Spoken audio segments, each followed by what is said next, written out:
Hello, and welcome to this quick video tutorial for recording a presentation as a video. My name is Michael Myers, and I am the Digital Literacies Librarian at Seneca Polytechnic.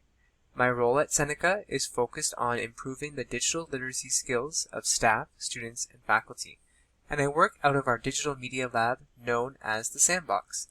In this video, I will briefly walk you through some Sandbox resources that might help you in creating and recording your presentation, introduce some best practices for recording a presentation, provide a quick tutorial on how you can use PowerPoint and ScreenPal to record your presentations, and show you how you can share and host your video on YouTube. Let's begin. So, as I already mentioned, this is the agenda for this video, and I'm going to be starting off with the Seneca Sandbox. The Seneca Sandbox is a digital media lab that offers support to the Seneca community for improving digital literacy skills.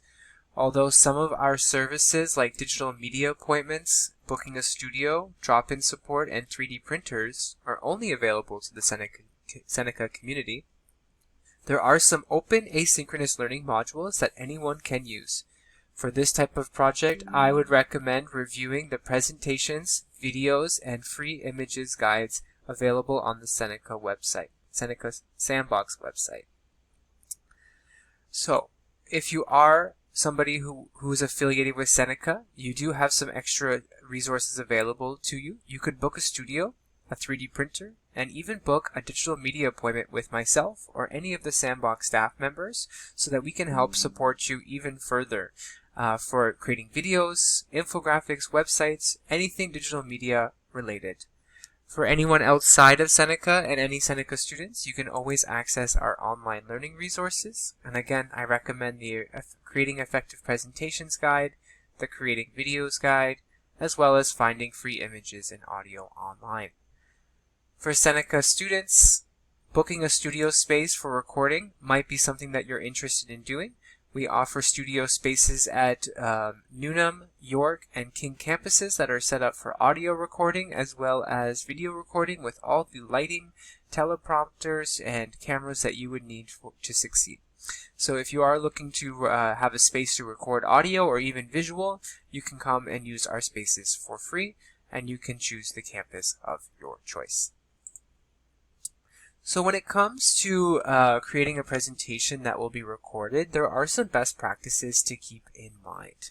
Now, this session will not go into detail about presentation best practices as a whole. Instead, I'll be focusing in on some specific small changes that you might want to make when creating your presentation to better facilitate for a recorded presentation. One of the most important things, whether you are recording or delivering your presentation online, is narrative structure or narrative alignment. Narrative structure and storytelling are crucial for organizing a logical and coherent presentation, whether it is being recorded or delivered live. One of the most important things about presentations is that we have speaking notes. We don't want our speaking notes to be the exact same of what is on the slide. So there should be some differences between what is presented and what you are speaking. When it comes to a recorded slide deck, this is still the same, but we want to make sure that we're providing enough context on the slides because sometimes opportunities to ask questions do not arise when we are recording our presentation. So we want to make sure that we have all the information that is needed. And it also might be a good idea to include some visual cues in your recorded presentation to assist in your narrative structure. And we want to make sure that we are providing enough context on each slide. So, as I just said, we want to maybe add in a little bit more content on our slides when we're recording a presentation than we would be delivering live. But one of the most important things here is that when we are providing more context, we still want to avoid overcrowding slides. So you might want to make sure that if your one slide is getting a little bit too busy, maybe you have to break it up into multiple slides as necessary. When it comes to animations and transitions, these are a part of presentations, whether it's live or recorded. But for recorded presentations, be sure to avoid overly complex animations and transitions because they may distract from your narrative, but they also may cause technical issues with playback on different devices. So try to keep it simple, and if you are using animations and transitions, make sure that they have a purpose rather than just being there for fun, because sometimes that just doesn't translate when a recorded video for accessibility, and it can be distracting from your narrative structure. Another important thing is pacing. In a live delivery session, it is good to have a concrete understanding of your context and your presentation, but delivering it in a more authentic, in-the-moment way is usually better than reading a script. This is a little bit different when it comes to a recorded presentation. You might actually want to try memorizing or reading your script in a video presentation so that you can have a nice, clean, professional recording that is well thought out. When you are using a on-the-spot kind of speaking attitude in a video, you might stumble or you might pause or screw up a little bit, so having a script here usually is the better practice. But always make sure that you practice your recording to ensure that slide changes are in sync with your spoken content. You want to make sure that everything is matching up the way you envisioned it when you prepared your presentation. Lastly, something to consider is including visual cues for a recorded format. So this could be including progress indicators such as a small timeline or slide numbers, or using captions or key phrases to emphasize important points, because not everyone will have their audio on. So by providing some progress indicators, people can have an understanding of where they're at in the presentation, when they might want to pause or come back to it. And by having attention-grabbing captions or key phrases allows people to focus in on the main points. Something that's also very important for recorded format is making sure that you always add in the subtitles at the end so that people can watch your video with the audio on or off, and also it makes it a more accessible video as well. So you always want to make sure that you are also reviewing all of your slide content to be sure that it works on different devices and different sizes. So try accessing your presentation maybe on a mobile device and see if it's translating appropriately as you envision your presentation.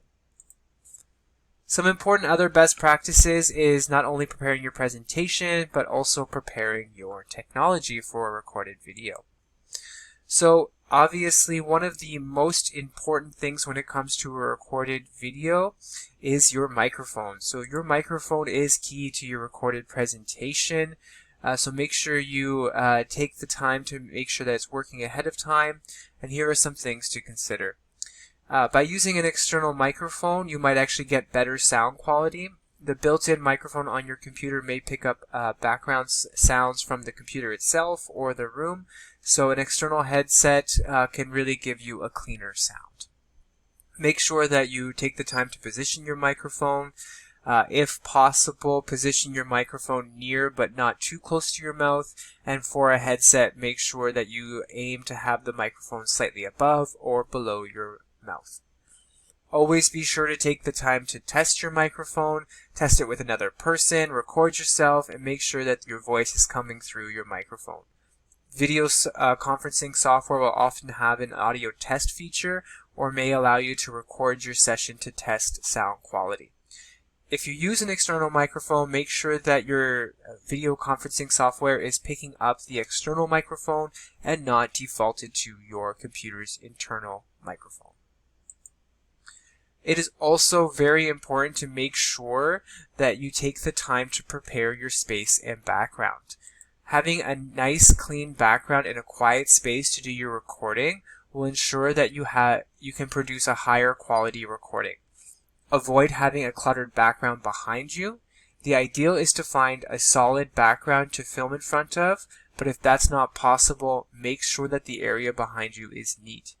You may wish to close any doors behind you to cut out some background noise, and some video conferencing software will allow you to change your digital background. If you do change your background, make sure it's appropriate and for the tone of your presentation and that it's not too distracting.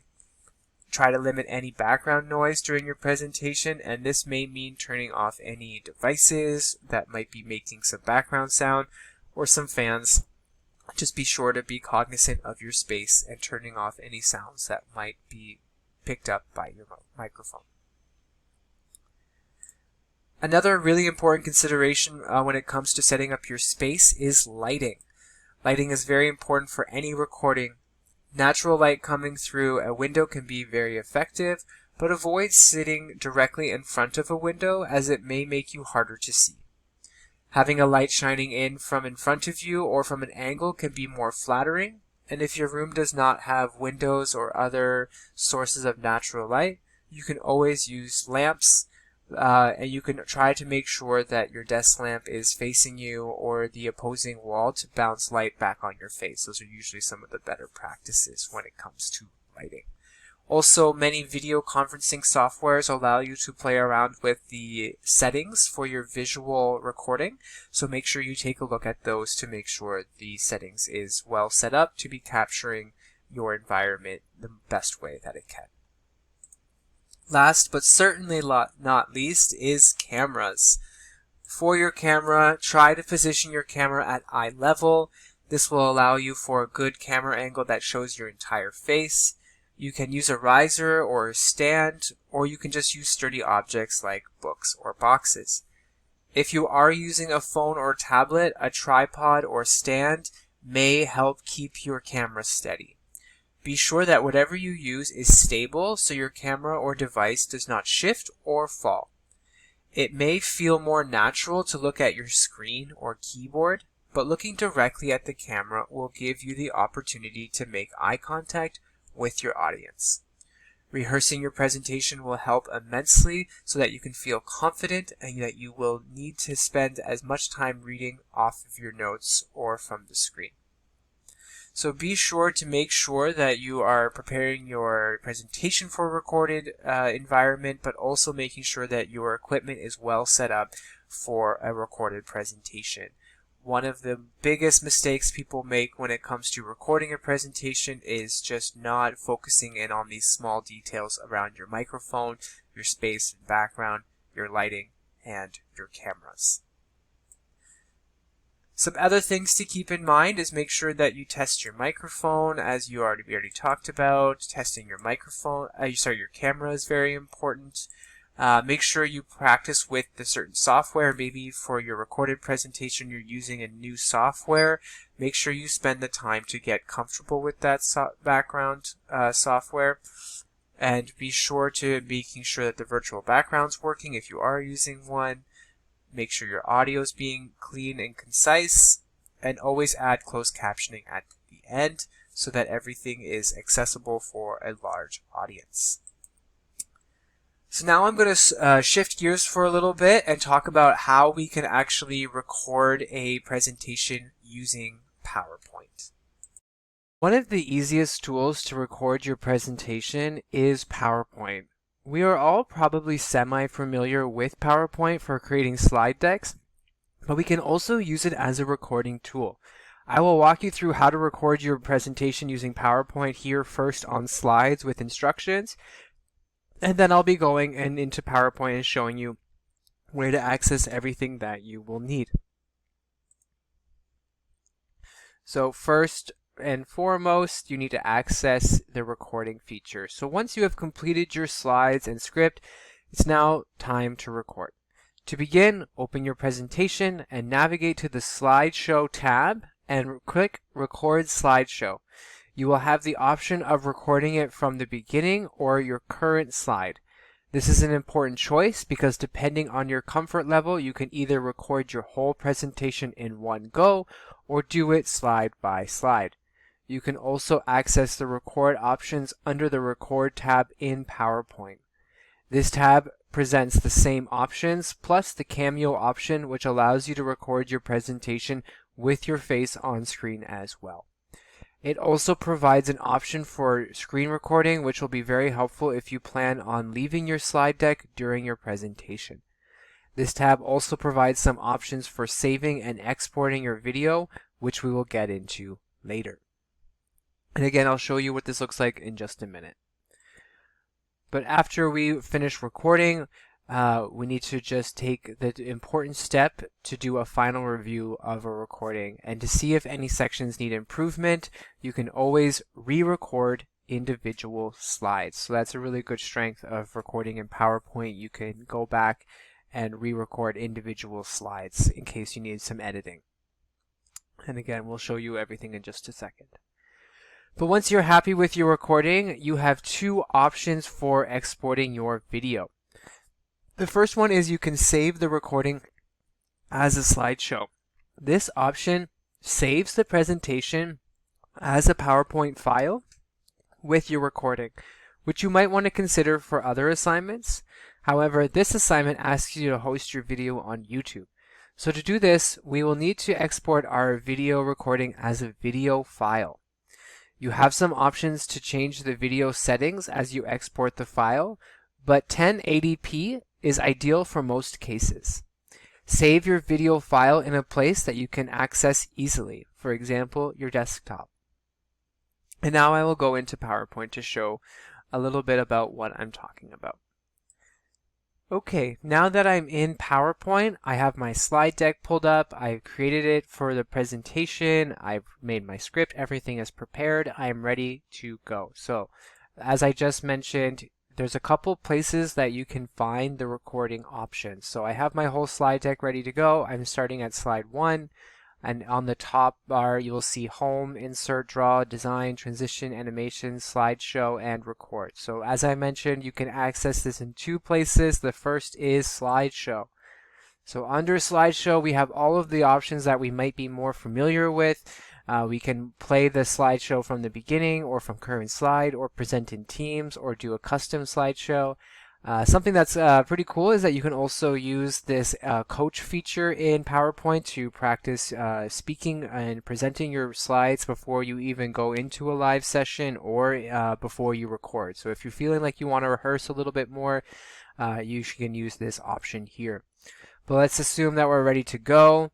I can see some of the options here. I can rehearse timings if I want to set up individual timing. So if you wanted to let your slideshow run automatically, you can set those timings and rehearse it. You also have the ability to just click through if that's something that you're a little bit more familiar and comfortable with. So you can also see all of these other ones around here, but we're just going to keep everything the way it is, but we could change our display options if needed. And subtitle settings, as well as we can turn off the presenter view. If you don't like the presenter view, you can turn it off, but you can also just keep it on. It's all personal choices. But here is where you're going to be able to start recording from the slideshow option. And like I said, you can start recording from the current slide or from the beginning. So since I'm on slide 1, these would do the same thing. But if you were on a different slide, you might want to think about where you want to start. You can also access record options here, so you can see from the beginning, from current slide. And some things that I mentioned just a second ago was that you also have some options for cameo. So you could insert a cameo of your face on this slide or on all slides so that you have an avatar as you are presenting. So this is a really helpful thing to consider if that's something that you want to add. So you can do it for just one slide if you want to have your face just for the introduction, or you can have it on all slides if you want to have your face present as the narrator throughout your presentation. Something to consider as well is screen recording. So as you see, I can click on that and I can see a different screen. It goes back to my full monitor here. So this allows us to capture more than just the PowerPoint. So if we had something side by side with our PowerPoint, or if we wanted to jump over into YouTube halfway through our presentation and we want that to be captured, this is an important thing to set up.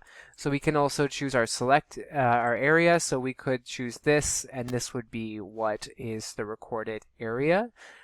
So we can see, and now I have the record option because it's I have selected the area that I would like. But I can also play around with some of those features. But I'm going to exit out of this and go back here because that's not what I'm looking for. You also have just a record audio button. So if you wanted to, you could just record an audio track for each slide that plays. So it's not so much like a video, but it does have some audio recording. So there's different levels of how you can use PowerPoint to film a presentation. So you can go full on where you're talking throughout it and you're presenting and it's a full video, or you could maybe just do audio snippets that autoplay on different slides as you're presenting. As I mentioned, this is some of our options for when we are finished, so we can save as show or export to video. As I mentioned, some assignments might prefer that you save it as a show, but for your assignment, since we'll be hosting it on YouTube, the best one to do is export to video so that we get a video file that we can save onto our computer and then upload into YouTube. So let's just go ahead and click on record for our slideshow. So if I click on record from beginning, it opens up my slide deck in full screen for my monitor, as you can see. So it has this, it's ready to go. On my other screen, because I'm using two screens, I have the presenter view. I'm going to bring that into the camera so that we can see it, but normally this window is outside of the recording. It's something that we're using as the presenter to help keep ourselves on track. So this is what the presenter view looks like. Again, you can disable this if it's something you don't want, but you can add notes or even speaking notes here so they can kind of act as a teleprompter. You can see down here which slide you're on. You can add in the camera. Currently mine is disabled right now, but if it was available, you could click on that and turn on your camera. And you also have different views. So right now I'm in teleprompter, but I could have just regular presenter view or just slide view. So again, depends on your skill level and your comfort level. Sometimes people find the presenter view very confusing and they just want to have their slide view. So you can play around with some of those options. Down here you can see that you have a laser pointer if you wanted to have that kind of aspect of your presentation, and you have some others such as pen and also a highlighter. So maybe you're doing a presentation and you want to be able to write on screen. You can do that with this. So maybe at one point in your presentation, it might be helpful to write something. So you can just do that, and then you can also erase it as well. And then maybe if I wanted to highlight something, I can go into highlighter and I can say, oh, design principles. This is something you absolutely need to have an understanding of. So you can even use that right away and highlight different features. So a very helpful way to bring emphasis and also draw people in and have some interactive moments when you are recording a video presentation. So some things to consider at the bottom here. When you're ready to record, all you have to do is hit the big red button there and it will start your recording. As you can see, if you had lots of notes, it would auto scroll, but you can disable that auto scroll, and you have some options to set up your microphones and your cameras. So this is really important if you're using external microphones or cameras to make sure that PowerPoint is understanding which one you want to use. So I'm using an external microphone, so I'm glad to see that that's where it would capture my audio, not the built-in microphone for my computer. And then over here you can see I have the microphone turned off. I could turn it on, and then also camera as well. Something that's very important when it comes to recording yourself is there's always usually a pause feature. This is very important to keep in mind, is that you can pause your recording. So let's say, for example, you're walking through your presentation and you accidentally mess up and you're getting flustered. You can take a moment and pause and recenter yourself and have silence. So you can pause yourself, refocus, and then resume your recording. And then you might want to go back a couple sentences in case you made a mistake, and you can re-record yourself. The reason I'm really highlighting this is because a lot of people assume that they have to make a perfect audio track in one go with no mistakes.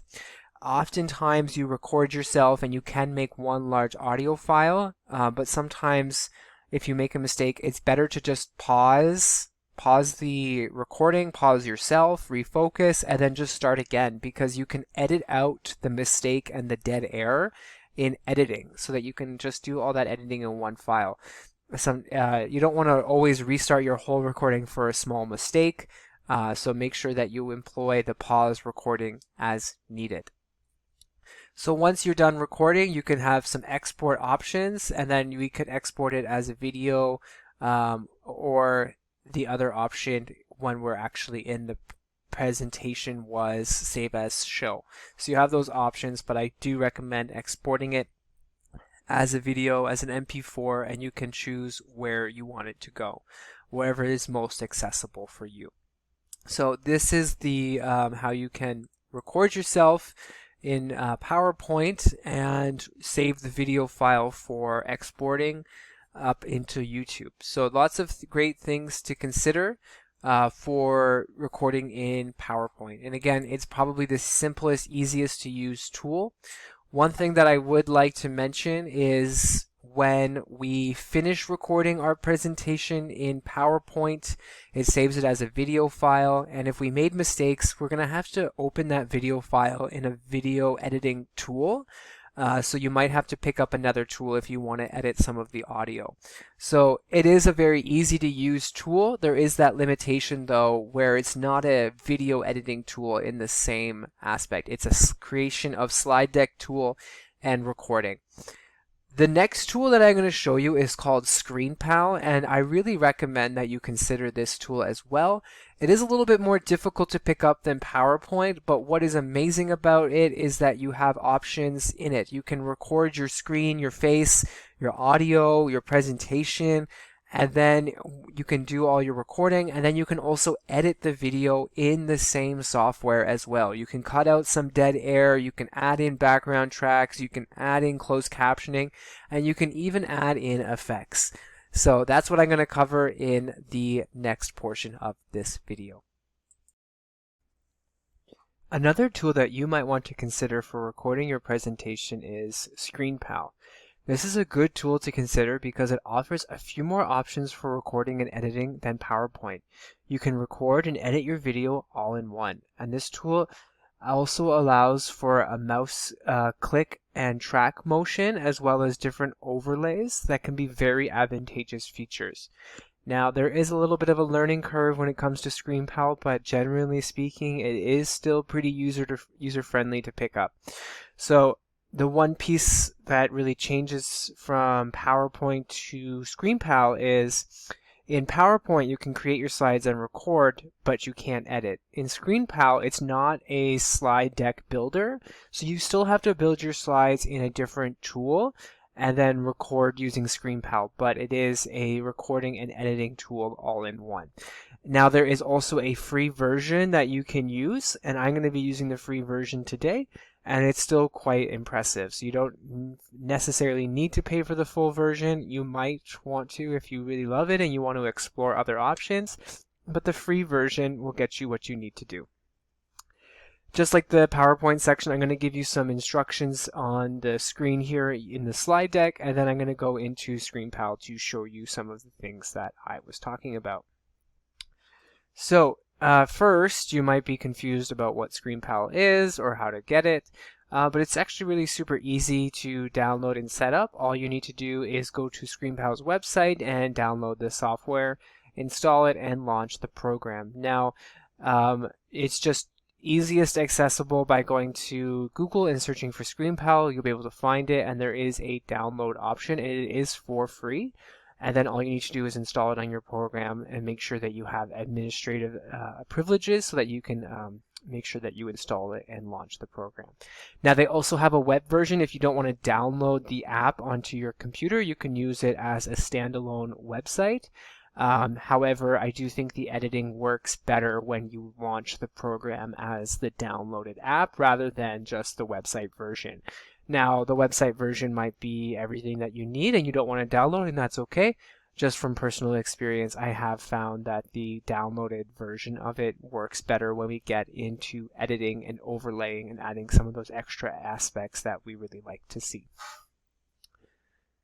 So once we've downloaded it, I will show you how to record, but there's very few things that you need to do. There is an easy to click record button, and then all you have to do is configure your record settings. So you need to choose whether you're just recording your screen, or you're recording just yourself, or both. So you can have it capture your screen with an avatar of yourself talking in the bottom corner or top corner. You can kind of position where that goes. So you have screen, webcam, or both as your options.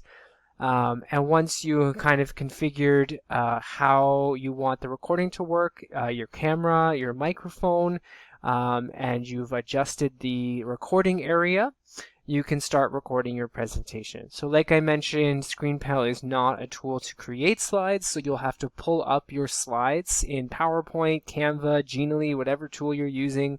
Have those on your screen, and then you'll be able to screen record with your face in ScreenPal. So make sure you do that, and all you have to do is press the record button and begin your narration and your filming. And then when you're recording your narration and yourself, you do have options to pause. So make sure that you utilize that pause button when you need to recollect your thoughts or emphasize key points. So like I said in the PowerPoint section, the pause feature in any of these tools is really helpful if you just want to take a moment and recenter, or if you made a mistake and you want to pause and redo that section, you can press pause and then resume when you're ready and begin again, or re-record what you did, and then you can cut out any of the mistakes in ScreenPal when you're in the editing. So we had that option in PowerPoint, but like I said, you would have to pull up an additional tool to use the editing. When we record and edit in ScreenPal, everything is in one tool, which is very helpful. There's also annotation tools. So when we were talking in PowerPoint, we had the highlighter, the pen, the laser point option. We do have some annotation tools as well in ScreenPal. But we kind of add those in the editing side. You can add arrows, emphasis, you can blur away the screen if you want to focus in on a specific section. So some of those screen effects can be really done through ScreenPal. That kind of makes it feel maybe a little bit more professional than if you were to just record audio in a PowerPoint presentation. So some of the other strengths of ScreenPal is that you can easily edit out unwanted sections. So let's say you made a mistake, and when you make a mistake in an audio file, you can stop and redo the whole thing. But my preference is, if I make a mistake, I take a moment to pause and reflect and build in dead air, and then I just begin again. And then when I go in editing, I find where I messed up, and that silence is pretty easy to identify when we're in the editing, and it can cut out that section and just continue on. So the editing unwanted sections is a very helpful feature, and like I mentioned, you can have those overlay transitions and all those really exciting tools that make ScreenPal really stand out, in my opinion. Lastly, when you're done editing everything in ScreenPal, you have the option to export your video in MP4 format. So just the same thing when we were in PowerPoint, we had the export to video file as MP4, and we wanted to save it in a convenient file location. Same thing with ScreenPal. We have the option to export it as an MP4 file, and then save it to anywhere on our computer that's accessible. So that's going to be really helpful because we want that MP4 files for uploading onto YouTube, which will be the last section of this video. But before I get into YouTube, I want to now go into the tool to demonstrate how we can actually utilize some of the strengths of ScreenPal. Okay, so now I'm in ScreenPal. This is what ScreenPal looks like when you have downloaded it onto your computer and you have launched it. So I'm in the app for ScreenPal.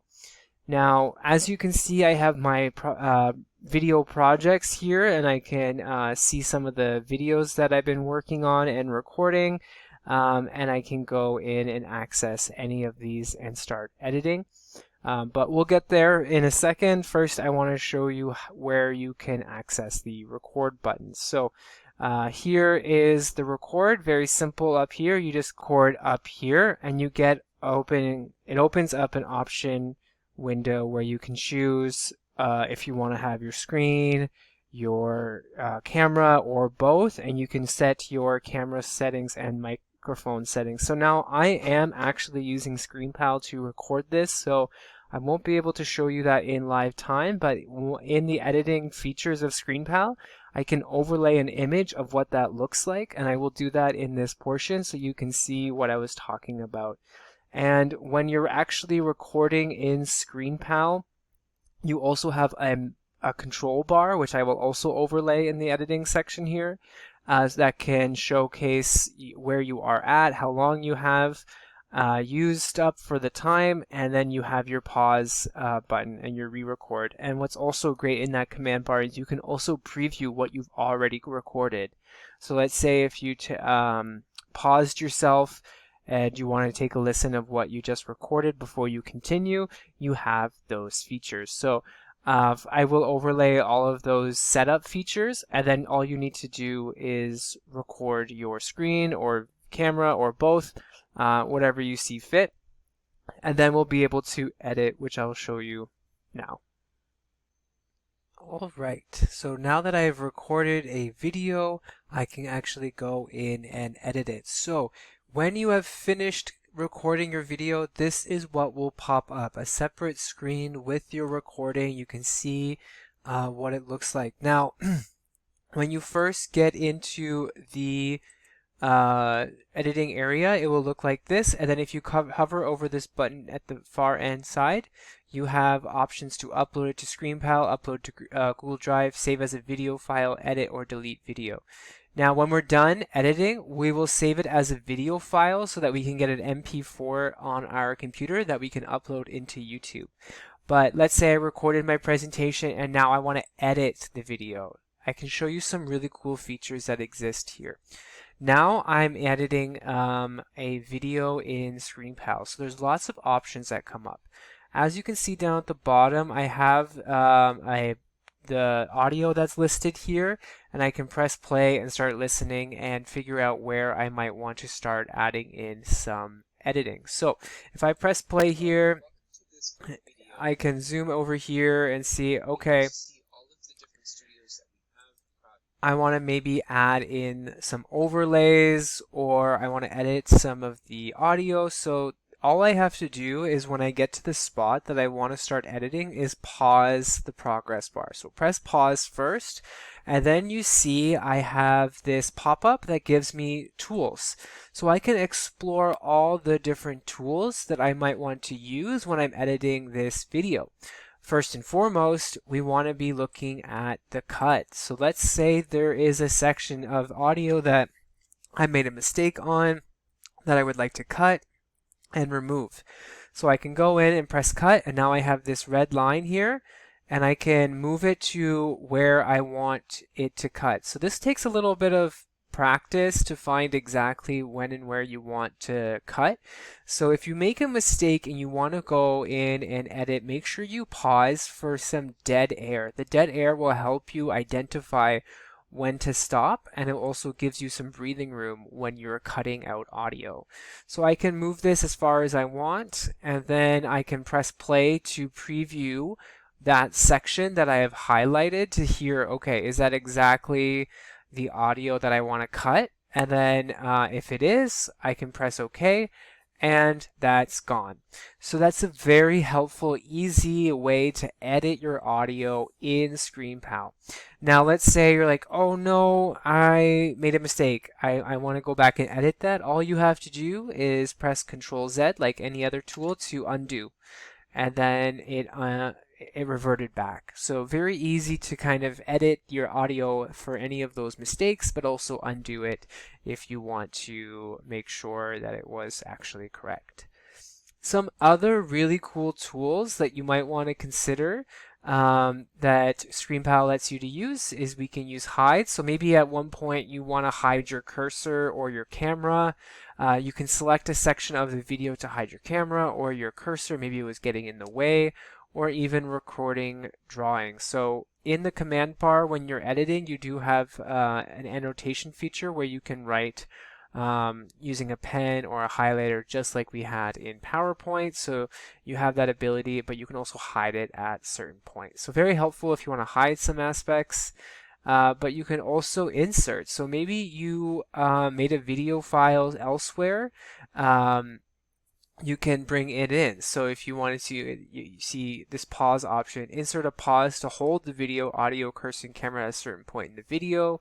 Or you can insert a video file from your computer, or choose from their thousands of stock videos. So maybe at one point you want to interject your recording with something else, you can do that. So lots of features that might be more advanced for what you're looking for, but there's some really cool things that you can do, like insert a copy of an existing video project into this file, or you can just start making a new recording and insert it into the video. So for example, maybe you were reviewing the audio of something that you recorded and you think, ooh, this middle section could be cleaned up. Let me re-record it. So you can actually go in, edit, press new recording, and then re-record it, and then it brings it in straight into your video, so you can keep editing around the same place. So very, very helpful features. So you can also narrate. So maybe you wanted to just record your screen and walk through a process. So maybe you're making a video where you're walking through somebody how to create something, and you want to just go and do that and then add narration later. So you can use ScreenPal to just record your screen, bring it in here, and you can do the narration here if you prefer. So lots of great options there. But you can also overlay.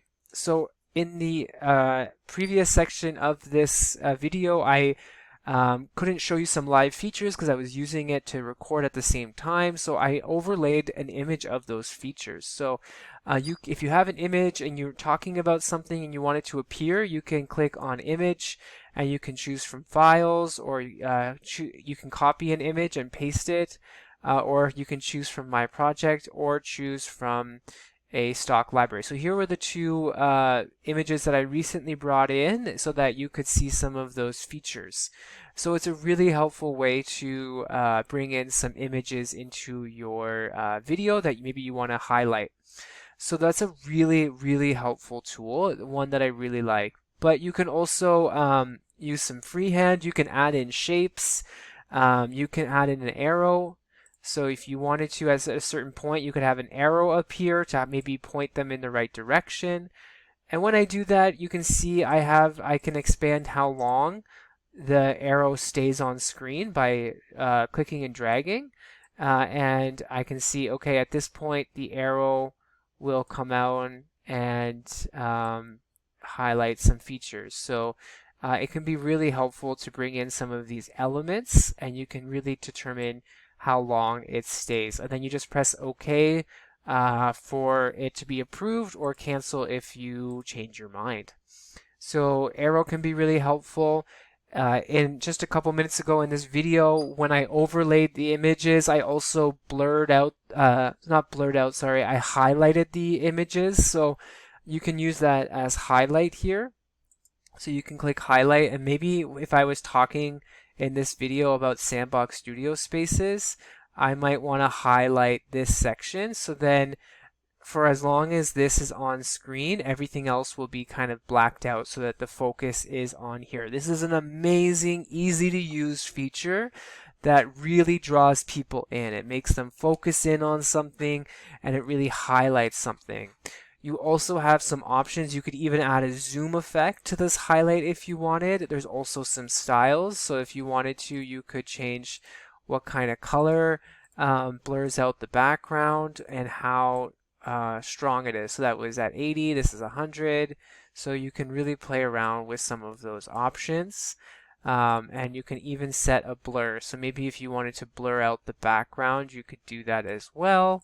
And you can also change the shape. So I think it's rounded right now, but it could be an oval, it could be a box. I like rounded. but then you can also add in some shadow effect if you wanted.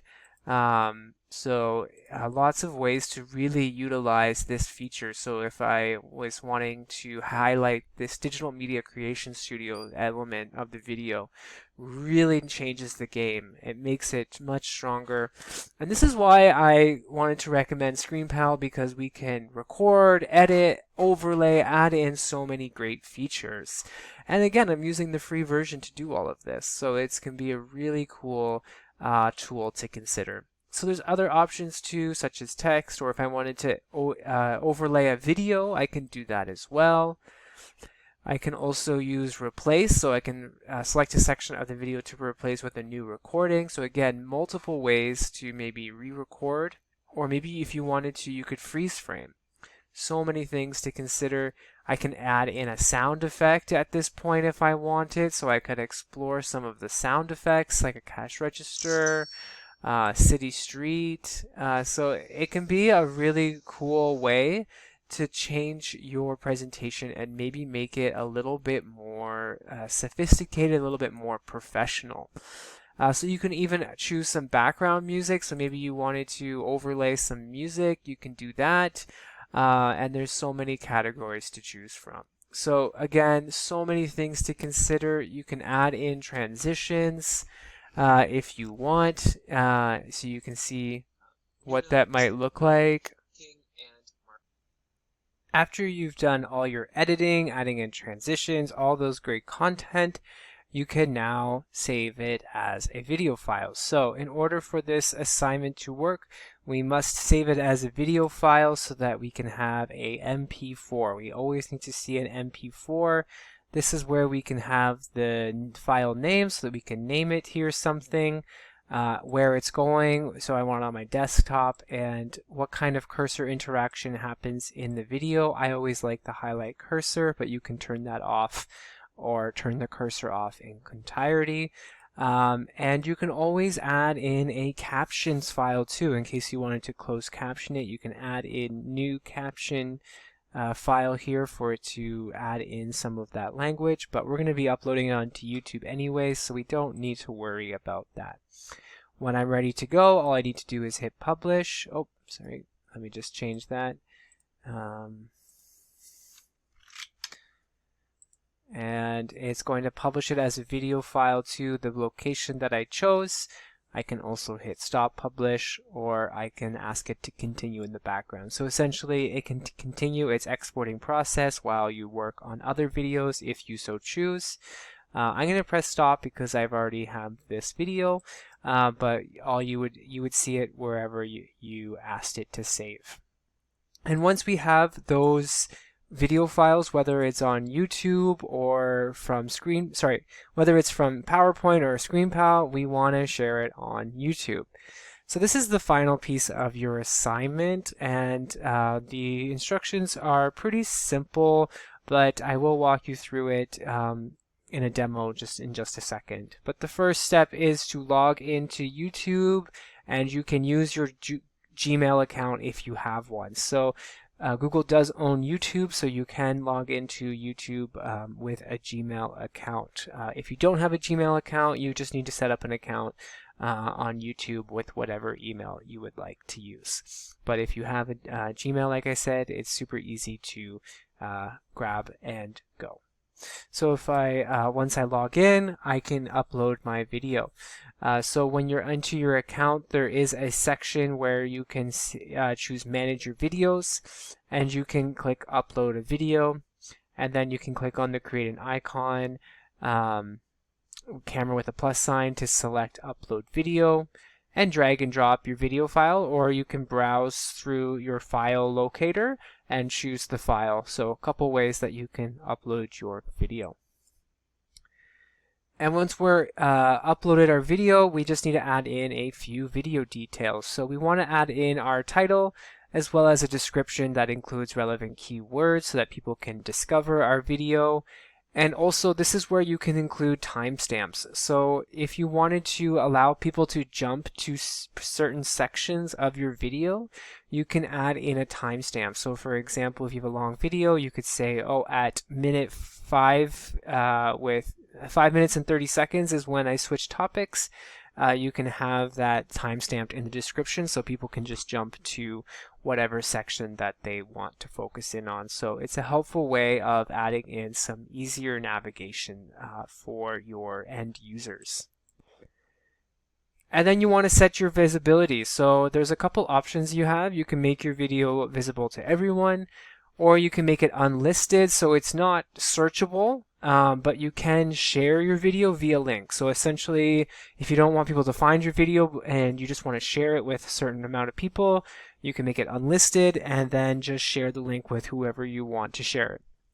They wouldn't be able to find it if they wanted to go back to it by searching. They would always have to be going back to that original link. So it can be an option to consider. Or you can make it private where only you and you can select some users that can view it. So depending on what your video is for, there's different levels of visibility that you can choose from.